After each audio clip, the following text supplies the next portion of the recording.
recipe for great food is simple. Make it fresh. Wings to go in Greenville, where every order is a custom order made with fresh ingredients. Wings to go, 7818 Wesley Street in Greenville. Simply great wings. Need a part for the right price? Look for that red and blue sign. Henley Auto Supply at 1510 Stonewall. Over 800,000 CarQuest parts to choose from. Domestic, European, and Asian parts. Henley Auto Supply at 903-455-1969. 455-1969. Henley Auto Supply has the right part to keep your vehicle running. And backed by the best hometown service. Henley Auto Supply. Great people, great products, great prices. Henley Auto Supply and CarQuest.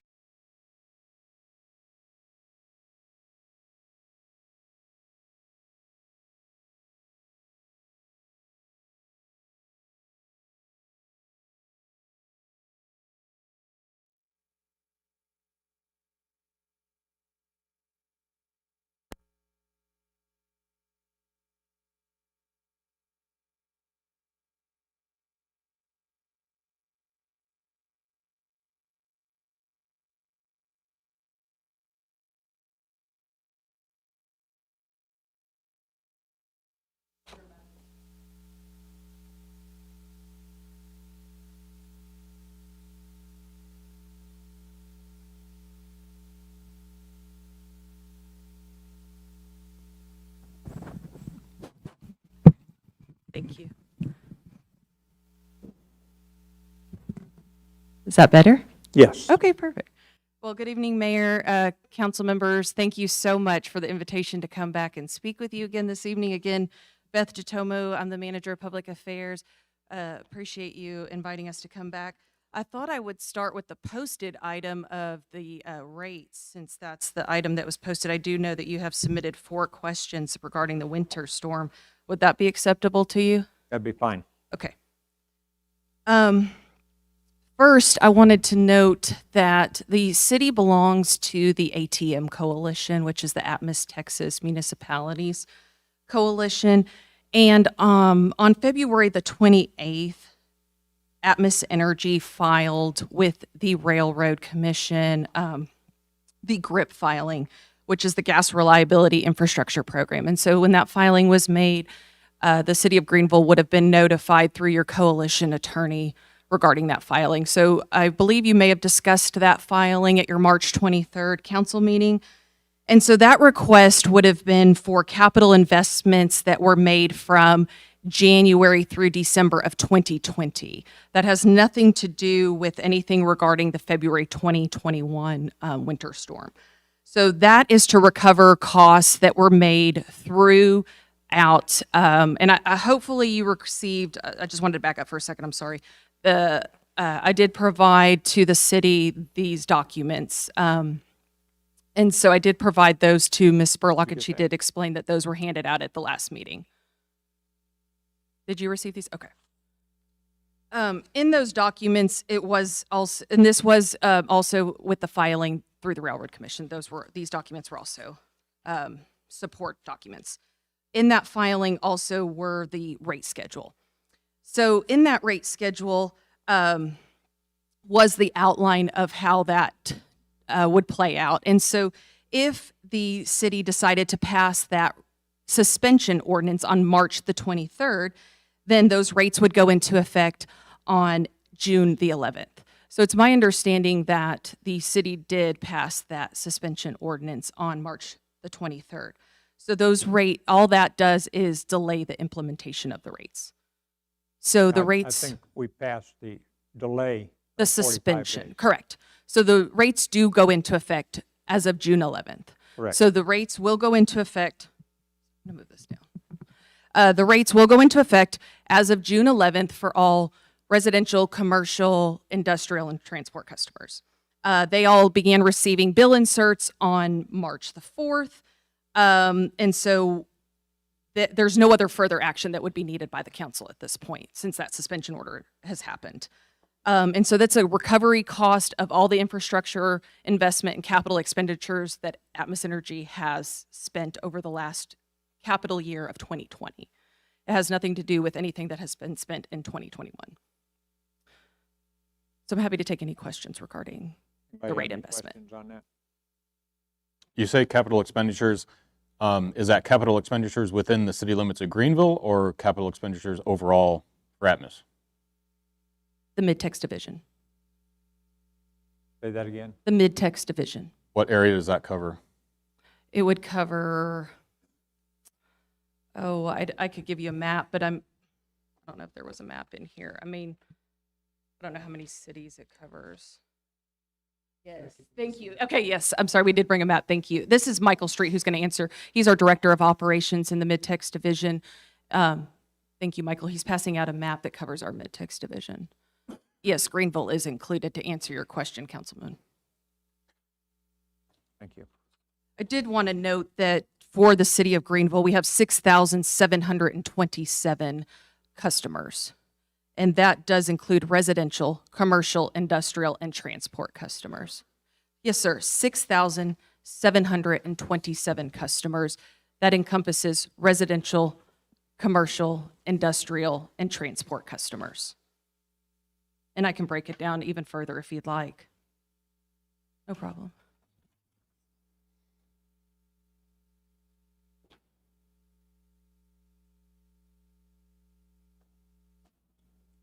Is there? Did you have more that you wanted to cover? I could break the number down if you wanted to further. Okay, no problem. And the increase on the bill is $4.55 per month. Is there a breakdown of like what the Greenville, Texas expenditures are related to what the other expenditures are? That they're all in line? Yes. Or is there one area that's larger? What do you mean by one area that's larger? Of the Mid-Tex? I Like you show the Greenville section here, and then you show a larger area. have a breakdown for what Greenville is. We spent roughly $1.5 million in Greenville last year. And we completed 16 projects. And what did you spend in the entire Mid-Tex last year? We spent roughly $800 million. And 85% of that was to enhance the safety and reliability of our system. So that's basically replacing old pipes? Correct. You got anything else, Tim? And we have That's it right several, now. on the books ready to go forward for this year. Okay. Does that help answer the questions for the rate filing? Yes, Okay. And so do you want to move to the 4 questions that were submitted? please. Okay. So I'm going to invite, if it's okay, Michael Street, who just passed out the maps. Again, Michael is our Director of Operations for the Mid-Tex Division. I'm going to just move over, if that's okay. Michael, I'm sorry, I didn't get your last name. Yes, sir. My last name's Street, S-T-R-E-E-T, Okay. sir. So just, I think I can maybe provide a little color to the rate filing and why we do what we do.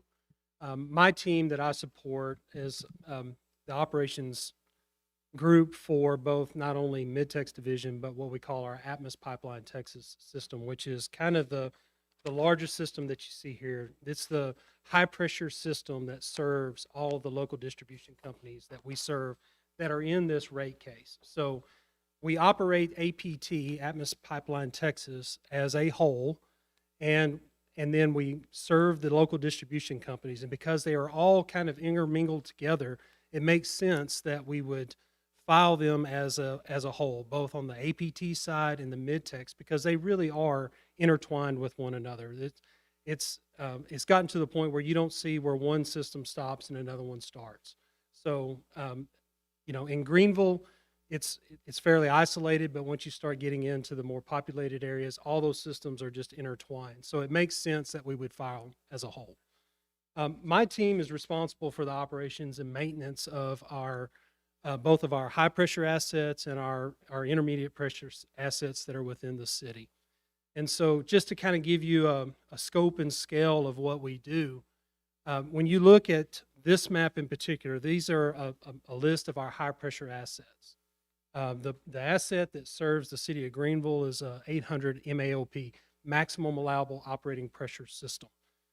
So that's our high pressure asset. But then when you start looking at how we actually serve customers, we have multiple other systems within our area. And so you asked about, your first question was about capacity. What, on a normal day, what kind of capacity do we have? Was the first question that you had. And so when we operate that 800-pound system on a day like today, we're operating at about 650 pounds. And that's really what we kind of gauge in terms of capacity, is how much space we have in the pipeline, right? So we operate the high pressure asset at 650 pounds about this time of year. Then we have some what we call high intermediate pressure systems. We've got a couple that are 275 pounds. We have one that's 175 pounds. And then we get into what we call our intermediate pressure, and that's about 35 pounds here in the city of Greenville. And surprisingly, we also have what we call low pressure systems that operate on 4 ounces. So we've got a wide variety. On a normal day, the intermediate pressure system that's got a maximum allowable operating pressure of 35 pounds, we operate at about 15 pounds today. So going to a home or something, it's So when he gets to a home, most typical homes operate on a 4-ounce system. 4. Yes, sir. So our equipment continues to regulate that pressure down until it gets to your burner tip at your home at 4 ounces. So what would you say the percent capacity is? It's really hard for me to say that because there's so many different variety of systems in our area. So, like I said, on a day like today, we've got 35-pound maximum allowable pressure, but we're only operating at about 15 pounds. So about half of that's on the intermediate pressure. Mm-hmm. So there's still, on a day like today, there's a lot of space in the system to serve customers. Mm-hmm. Does that help answer your question? Yeah. Yeah. So then your second question was, during the storm, what was the percent capacity of the operating system? So our gas control group actually controls all the pressures on Atmos Pipeline, Texas.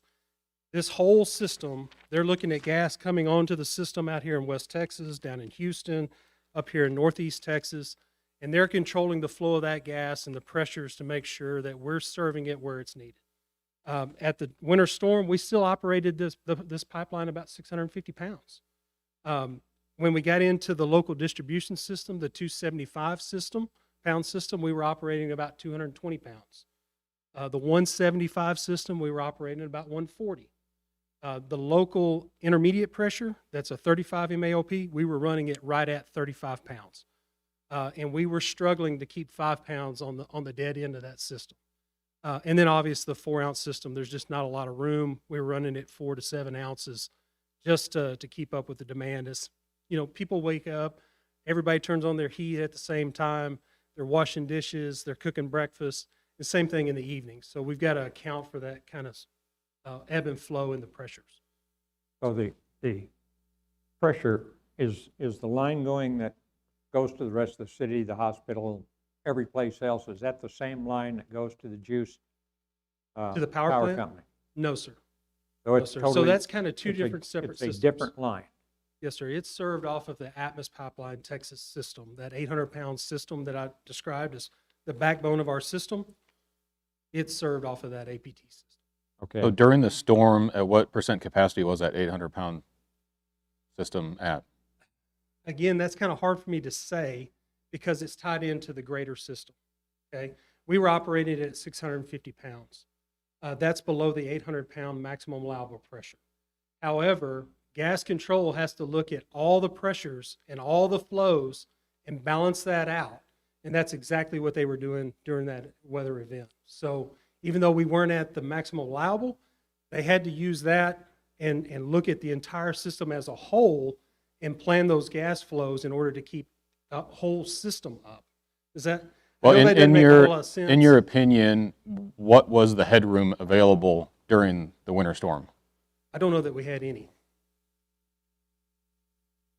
Is there a way to We- find out how much headroom there was?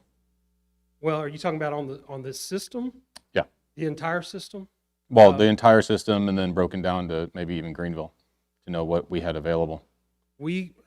I can ask our technical services to do that, but I will tell you, when we're looking at the APT system, it was maxed out.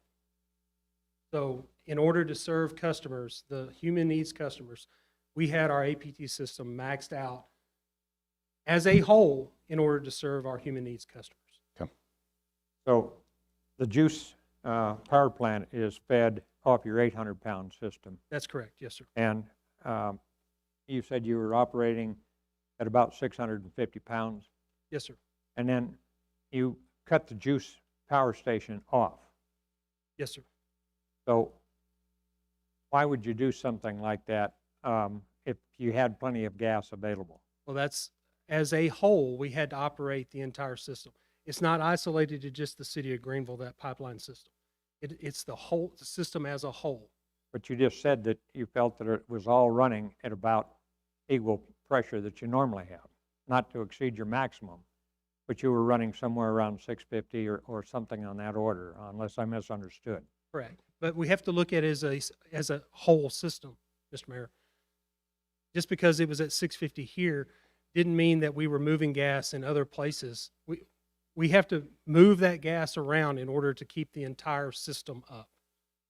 But you normally have, in this case, 800 pounds day in and day out. You're doing that for the entire system. When the cold front hit or the storm hit, how did that vary the amount of gas that you had available? They were sending gas in other areas. Areas that you wouldn't normally have? No, I don't. I guess As you said you're pressure- sending gas Sorry. to other areas, but yet on a day in and day out basis, you're already serving all these people on your pipeline, right? I think I understand what you're asking. So we have gas coming onto the system in lots of different places. Okay. Okay, and so that comes onto the system, and then it goes to where the greatest demand is. And so although we were operating below the 800 pounds here, it allowed us to hold up the whole rest of the system as a whole. I'm afraid I'm not explaining that well enough to you. Well, my problem is you've got gas coming in to your system from all the different sites that you identified day in and day out. It's not suddenly, oh, let's turn on a switch. You've got gas coming in, you're distributing it to everybody that needs gas. That is correct. Yes, sir. Daily. Correct.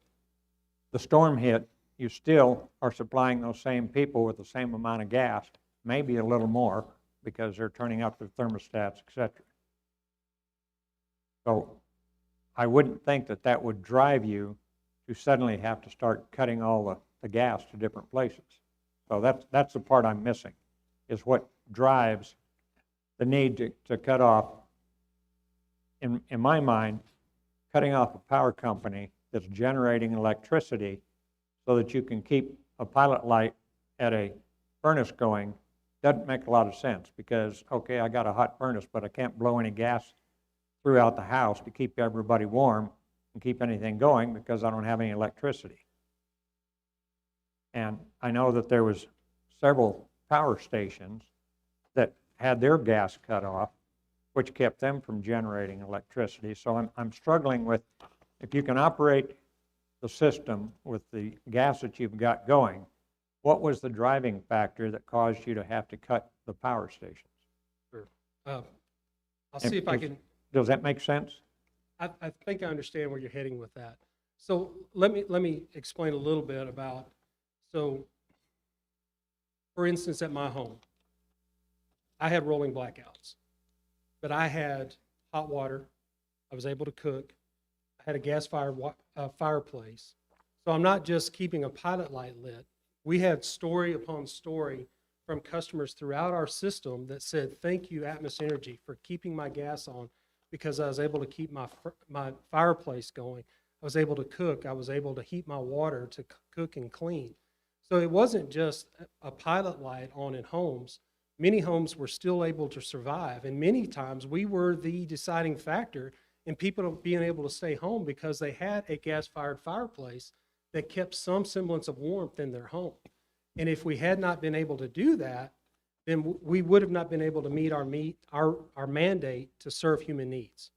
But likewise, people with all electric houses didn't benefit from you cutting the power off.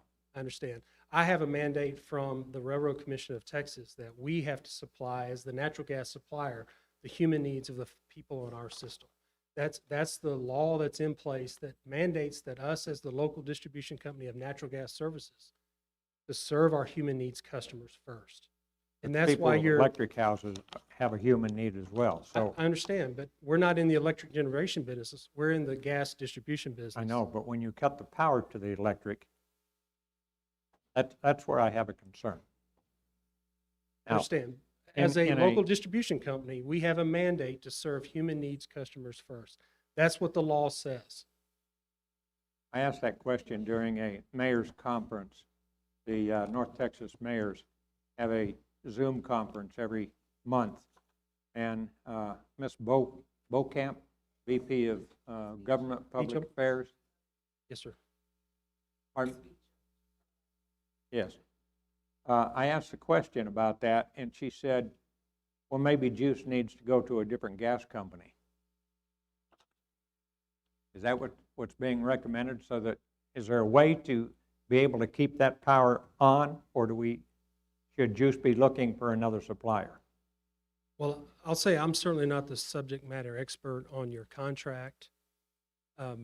Isn't the contract based on a 1975 premise that the Railroad Commission put out?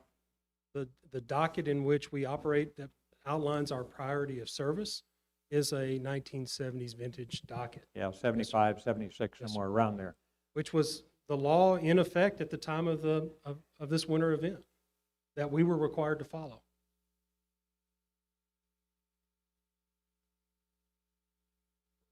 Yes, sir. Maybe a dumb question, but I'm gonna ask it anyway. Put it up a little higher. Can you hear me? Sometimes I Cedric, get a little, next- can you hear me? Can you Yeah. hear me? Am I good? We can hear you when you So- put your head down. So the pounds per day, I know I'm looking at, you say high intermediate pressure system. You said some of them are 275, 175, 35, and they go to different homes.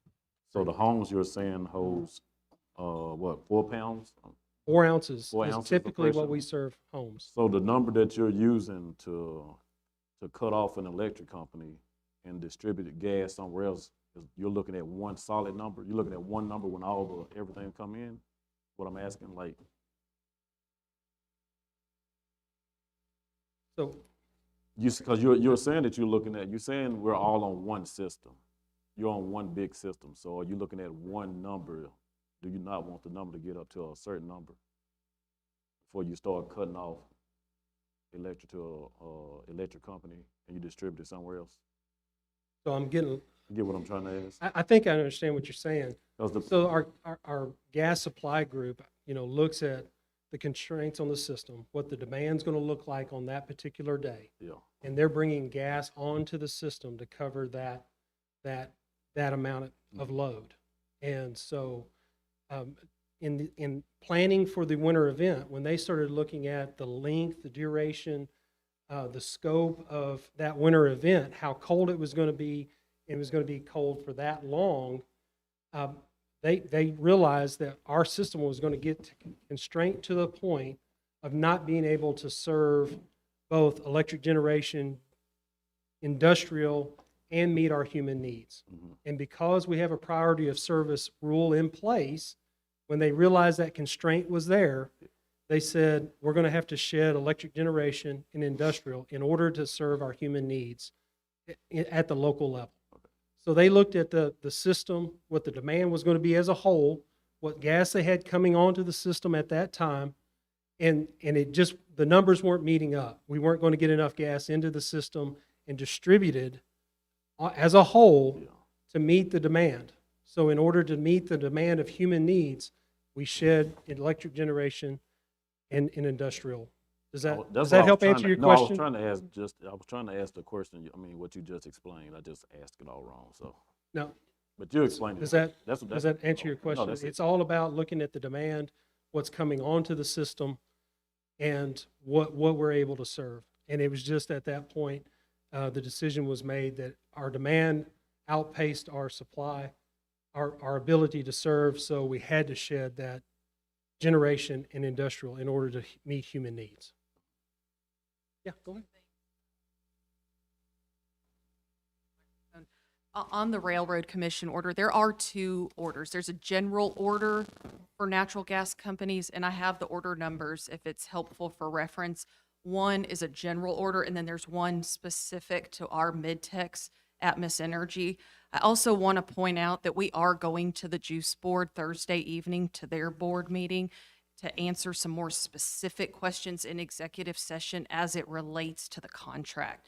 So I don't know how specific we can get into our contract because it's going to go into executive session. But if there are specific questions as it relates to that and our order as it relates to that, we are going to that meeting on Thursday evening. To make you happier, I'm on the juice board, so I will be at that meeting. Michael, I'm still struggling with what Cedric is saying, and I guess I'm missing something. Day in and day out, you've got enough capacity to provide all personal needs. But yet, when the cold came in, you cut back industry, which you gave them a notice and said, okay, shut your machines down and so forth.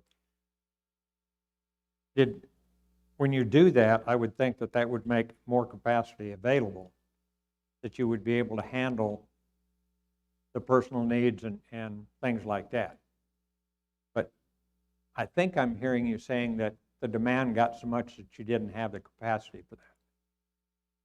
As a whole, yes, sir. So, What's happening in Odessa really doesn't address what I'm concerned with here in Greenville, because we're trying to satisfy and keep the people here happy. sure. So What happens in I Odessa- understand it goes from end to end. What happens in Odessa absolutely affects what Sure, happens because here in it's Greenville, supplying, Texas. we hope. If you look out here on this map, this is our Waha Yeah. hub out near Monahans, Texas, which is a major feed for our system. You have a supplier that goes offline in Monahans, Texas, affects our ability to serve in Greenville, Texas. It's all interconnected.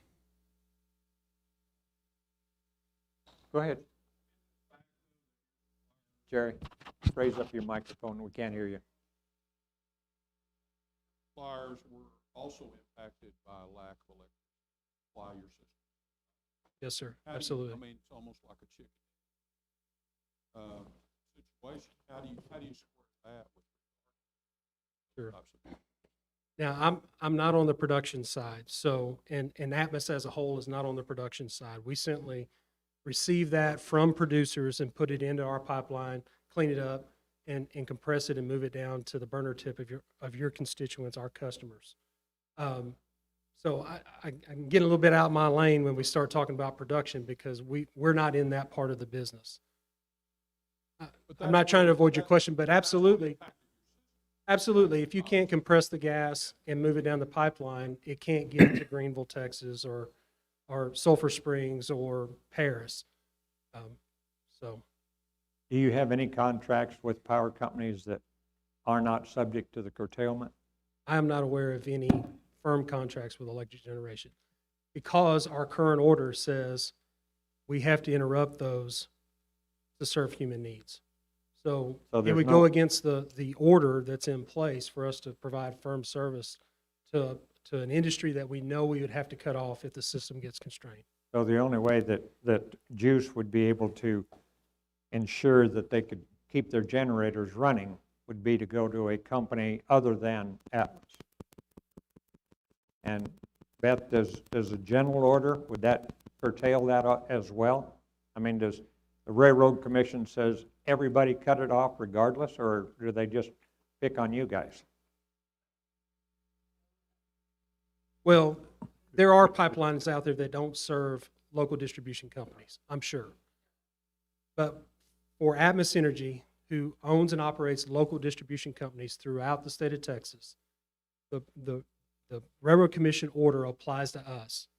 Understand. So And there may be you've other gotta follow pipelines what out they there say. that don't serve local distribution companies that the order may not apply to. Again, I'm getting a little bit outside of my lane here. That's All right. something certainly that the juice board needs to Yeah, investigate. no, I understand that you've got to Sir. follow what the Railroad Commission tells Atmos. Yes, Um, sir. Absolutely. Doesn't always make sense, but then that's beyond what we can discuss here. But Well, they would make it's- those kind of decisions. it's my the law in question effect is- at the time. Beth identified that there was two orders, and my question was, does the general order, does that tell other pipelines, you got to cut off power as well? So I'm not an attorney, and I couldn't answer that question. These come from our legal department. But I Okay. could give you the order numbers.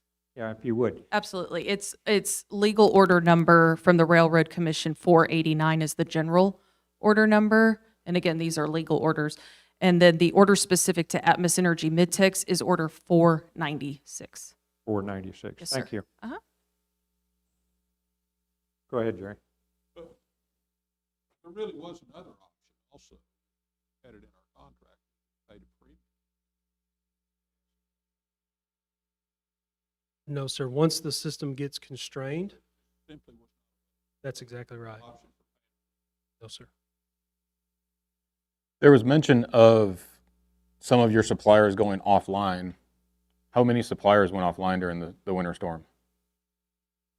I don't have that. We'll certainly write that down as a question. I don't know how many suppliers froze off or lost electric power. I'd like to know how many went offline and for what reason they went offline. We can certainly get with our gas control group. And then also, and to what percent capacity those suppliers, what their average supply is on the system? Like what you rely on them to supply power. Just like ERCOT relies on juice to supply power. What percent capacity those systems that went offline, those suppliers that went offline, You know, what if it- percent of production they supply Atmos? Again, I'm going to give you just kind of a general understanding of how we bring gas onto the system, Okay, because that's basically kind of my knowledge of it. okay, You know, we contract for gas. We have a group that contracts gas, and so they have long-term contracts for gas. They have short-term. They buy it on the spot market, and we have storage fields that we inject gas into. We do that during this time of year to inject gas that is at low demand, so the price is less. We're injecting it into the ground right now to save our customers, the residential and commercial customers that buy it from us. We're saving them money because we're putting cheap gas into the ground. And then in events like that, we're pulling that gas out of storage and blending it in so that the weighted average cost of gas to your residential and commercial customers is less because we're injecting it at a lower price. when during you this when you time. say injected into the ground, is that Yes, sir. storage tanks underground? Yes, sir, salt Okay. domes.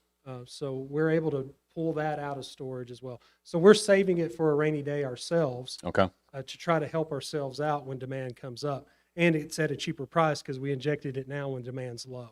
and then on the rainy day of the storm, what percent capacity were those storage tanks at? We can certainly find out. It Okay. was towards the end of it, it was getting pretty close. Mhm.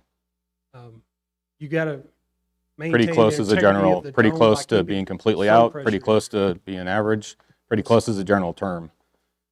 Yeah, well, I'm just using a general term that was given to me that Okay. it was getting close. Any other questions on that, sir? I'm looking at the Atmos Pipe Texas system Yes, sir. map you gave us, Yes, sir. and I'm counting at least 1, 2, 3, 4, 5, 6, 7 of the major gas lines that go right up to the Red River. Are those servicing areas there, or is that feeding another system? Or what are those? Where are those going? Ours is an intrastate pipeline system, Okay, so we don't cross the Red River. Those, if we could drill down on it, I gave you kind of a 30,000-foot view of our system. You'd see little extensions off that go to a bunch of little towns along that pipeline system. so nothing crosses into Oklahoma. There's no link of any of any Not that sort. I'm aware of, no, sir. We are Can an you check that? intrastate pipeline system.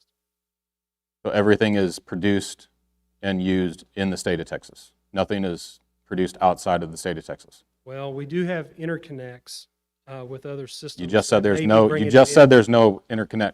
There's no, Sorry, going out. I apologize. so your system feeds other states that were not mandated by the No, the sir. Railroad Commission. No, sir. Those are interconnects that come into the state of Texas. So they're feeding out or feeding in?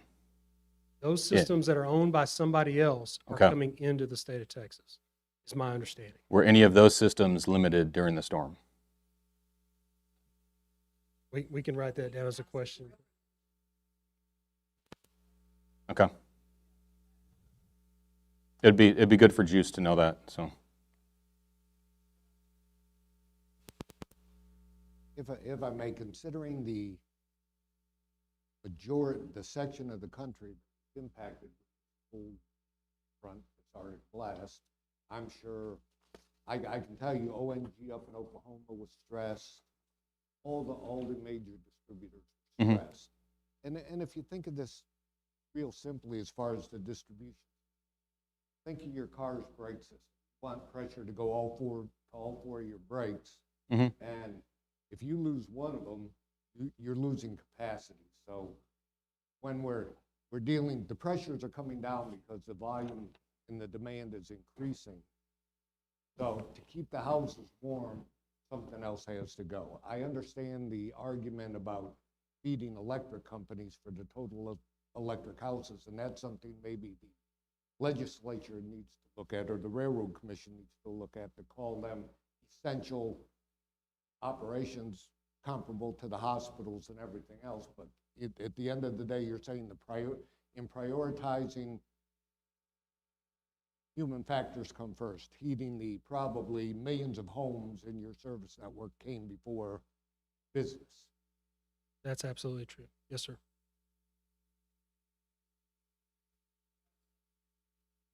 I'm sorry. Thank you.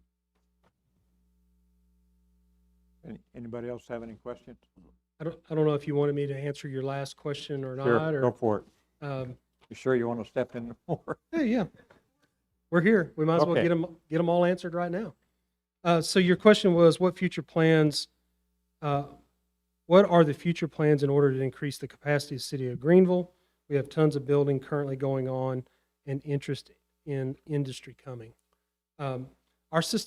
Our local system performed really well. So we have no plans to increase the overall capacity of the system here in Greenville.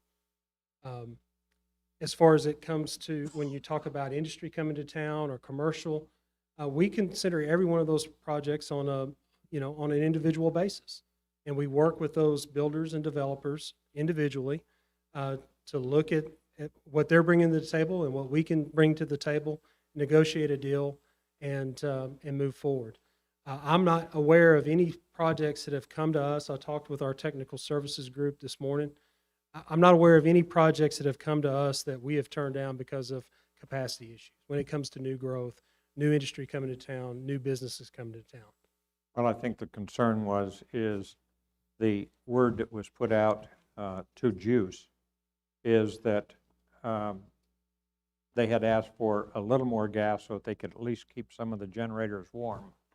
And they were told that there was barely enough gas to service the people.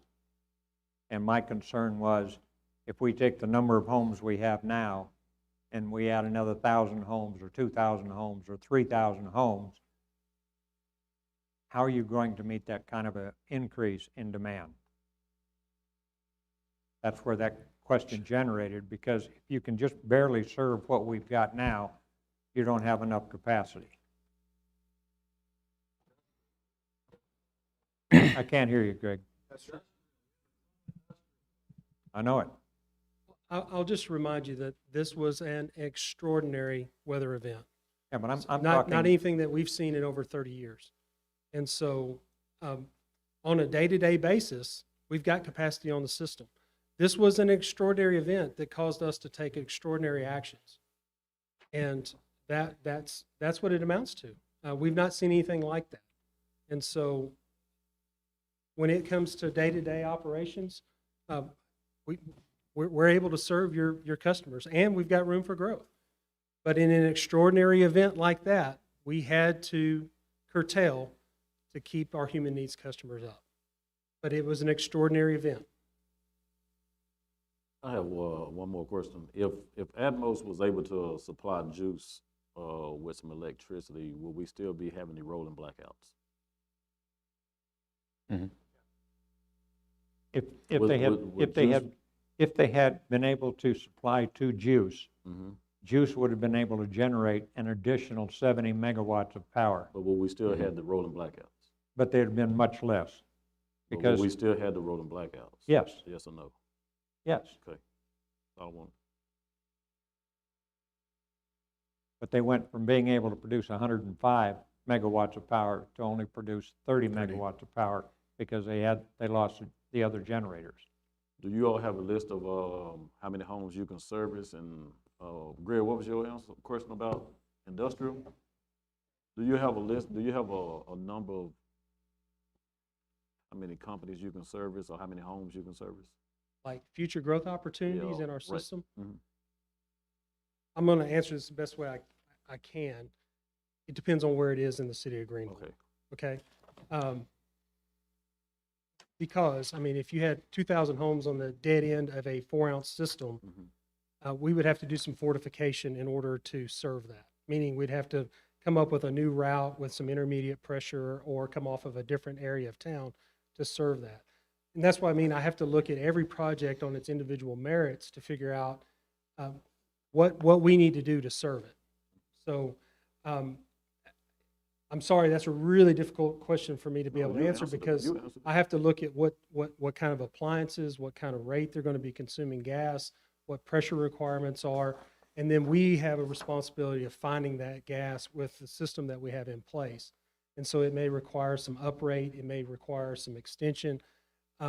It's really difficult for me to say, you know, we could take on another 100,000 homes because, you know, are they small spec homes? Are they custom homes? Because that's a big difference between a house that has a 100,000 BTU heating unit versus a custom home that has $200,000 or $100,000 BTU heating units. So it's not apples and oranges to be able to say we can serve this many because we just don't know what kind of demand they're going to put on that system.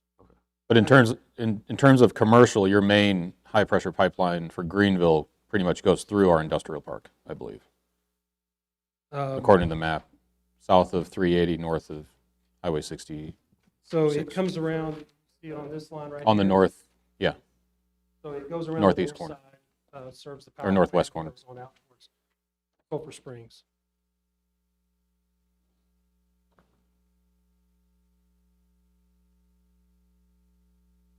Anybody have any other questions? I do. What was the question that you asked that you said you got a response? And I think you said it's from the VP or the CEO. What was the question that you asked? I asked, is there a way to keep Juice from being on the curtailment list? You know, can we rewrite the contract? Can we do something else? And their VP said, you better contract with another gas company. Thank you.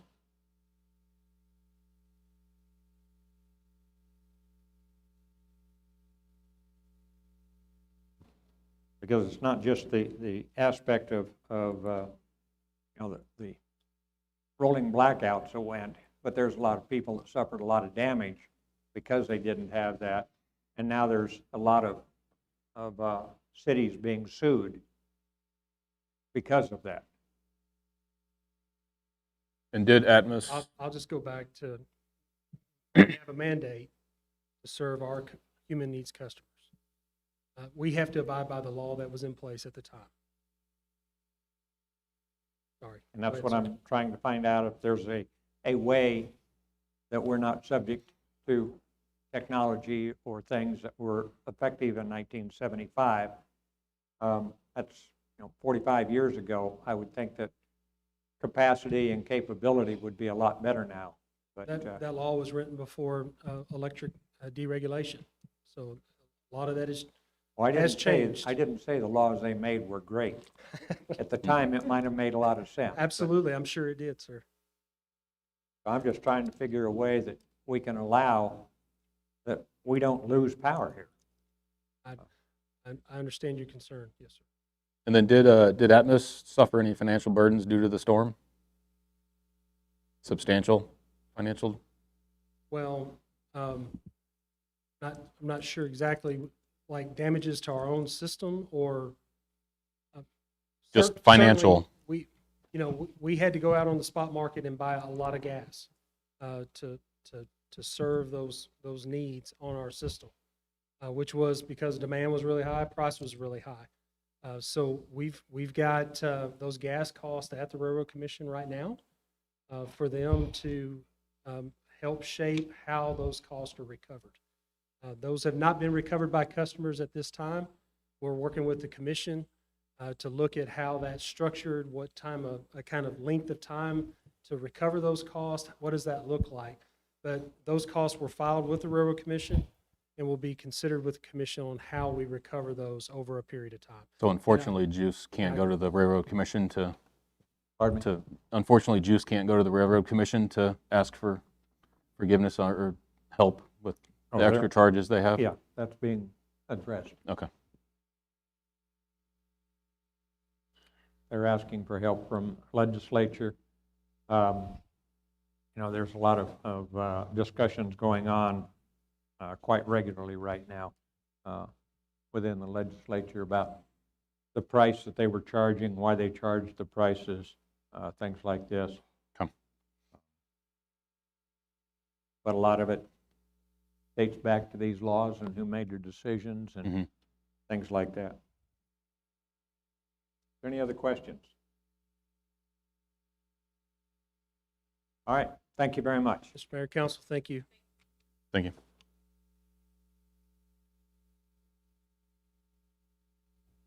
Okay, I don't have anything else on the work session, so at 5:20, we will go out of work session and we will go into executive session. Oh, people have to leave. I'm sorry, ladies and gentlemen, you're going to have to leave because the other room's taken up. Sorry. The recipe for great food is simple. Make it fresh. Wings to go in Greenville, where every order is a custom order made with fresh ingredients. Wings to go, 7818 Wesley Street in Greenville. Simply great wings. Need a part for the right price? Look for that red and blue sign. Henley Auto Supply at 1510 Stonewall. Over 800,000 CarQuest parts to choose from. Domestic, European, and Asian parts. Henley Auto Supply at 903-455-1969. 455-1969. Henley Auto Supply has the right parts to keep your vehicle running. And backed by the best hometown service. Henley Auto Supply. Great people, great products, great prices. Henley Auto Supply and CarQuest.